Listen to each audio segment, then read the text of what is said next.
हमारे पाकिस्तानी पे जब यहाँ लड़की छेड़ने का इल्ज़ाम लगा ना, तो मैंने इन बाहर वालों की बातों का यकीन नहीं किया। मैंने कहा हम पाकिस्तानी ऐसे नहीं, हम बहुत सुलझे हुए हैं। वो तो जब बीबी ने चैट दिखाई, तो वो चैट देखते ही मेरे मुंह से बेसाख्ता निकला, ए तो साडा तरीका उत्थे बच्चियां काबू करन दा, ए तो साडा तरीका है।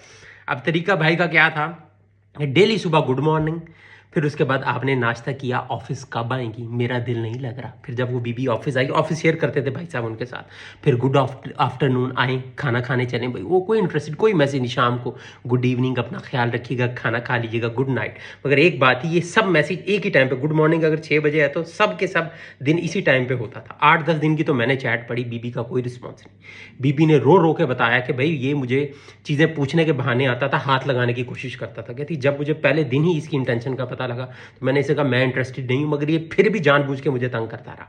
फिर उस बीबी ने कंप्लेन कर दी, फिर लगी मीटिंग। अब मीटिंग लगी तो पता नहीं इसकी क्या उन्होंने लान तान की, मुझे नहीं समझ आई। तो उस बंदे ने ये शहर भी छोड़ दिया और ये मुल्क भी छोड़ के निकल गया पाकिस्तान वापस। ये वाह बब्बर शेरा, सलूट है।